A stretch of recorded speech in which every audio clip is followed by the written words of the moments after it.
महाराणा प्रताप का जन्म कुंभलगढ़ दुर्ग में हुआ था।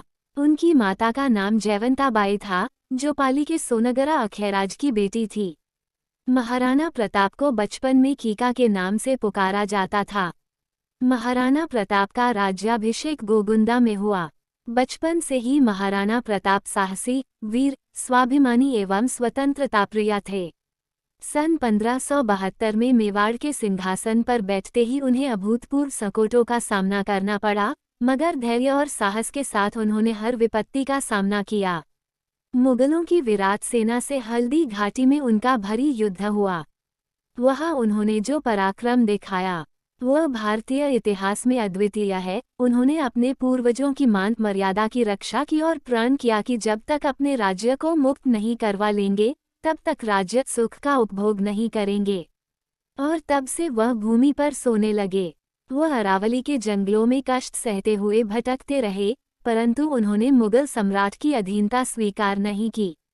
उन्होंने अपनी मातृभूमि की रक्षा के लिए अपना जीवन अर्पण कर दिया। महाराणा प्रताप को बचपन में ही ढाल तलवार चलाने का प्रशिक्षण दिया जाने लगा, क्योंकि उनके पिता उन्हें अपनी तरह कुशल योद्धा बनाना चाहते थे। बालक प्रताप ने कम उम्र में ही अपने अदम्य साहस का परिचय दे दिया था। जब वो बच्चों के साथ खेलने निकलते तो बात बात में दल का गठन कर लेते थे। दल के सभी बच्चों के साथ साथ वो ढाल तलवार का अभ्यास भी करते थे, जिससे वो हथियार चलाने में पारंगत हो गए थे। धीरे धीरे समय बीतता गया, दिन महीनों में और महीने सालों में परिवर्तित होते गए। इसी बीच प्रताप अस्त्र शस्त्र चलाने में निपुण हो गए और उनका आत्मविश्वास देखकर उदय सिंह फुले नहीं समाते थे। महाराणा प्रताप ने अपने पिता की अंतिम इच्छा के अनुसार उसके सौतेले भाई जगमाल को राजा बनाने का निश्चय किया, लेकिन मेवाड़ के विश्वासपात्र चुंडावत राजपूतों ने जगमाल के सिंहासन पर बैठने को विनाशकारी मानते हुए जगमाल को राजगद्दी छोड़ने को बाध्य किया। जगमाल सिंहासन को छोड़ने का इच्छुक नहीं था, लेकिन उसने बदला लेने के लिए अजमेर जाकर अकबर की सेना में शामिल हो गया और उसके बदले उसको जहाजपुर की जागीर मिल गई।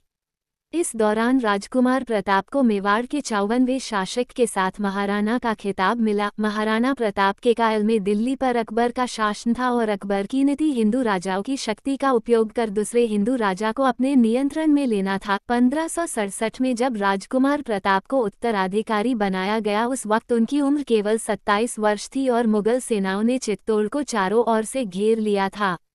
महाराणा प्रताप ने वीरता का जो आदर्श प्रस्तुत किया वह अद्वितीय है।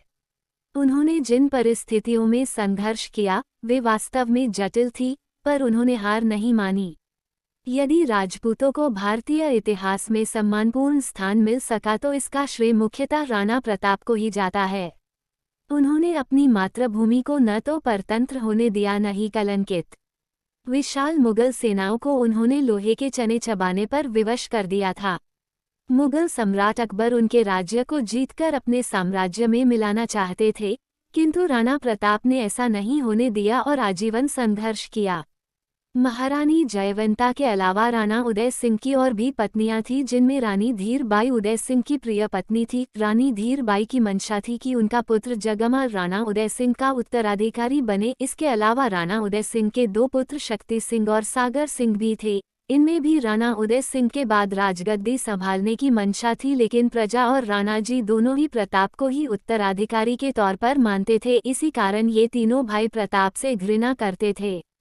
महारानी जयवंता के अलावा राणा उदय सिंह की और भी पत्नियां थीं, जिनमें रानी धीर बाई उदय सिंह की प्रिय पत्नी थी। रानी धीर बाई की मंशा थी कि उनका पुत्र जगमाल राणा उदय सिंह का उत्तराधिकारी बने। इसके अलावा राणा उदय सिंह के 2 पुत्र शक्ति सिंह और सागर सिंह भी थे। इनमें भी राणा उदय सिंह के बाद राजगद्दी संभालने की मंशा थी, लेकिन प्रजा और राणा जी दोनों ही प्रताप को ही उत्तराधिकारी के तौर पर मानते थे। इसी कारण ये तीनों भाई प्रताप से घृणा करते थे। महाराणा प्रताप का कद 7.5 फुट, उनका वजन 110 किलोग्राम था। उनके सुरक्षा कवच का वजन 72 किलोग्राम और भाले का वजन 80 किलो था। कवच, भाला, ढाल और तलवार आदि को मिलाए तो वे युद्ध में 200 किलोग्राम से भी ज्यादा वजन उठाए लड़ते थे। आज भी महाराणा प्रताप का कवच, तलवार आदि वस्तुएं उदयपुर राजघराने के संग्रहालय में सुरक्षित रखे हुए हैं।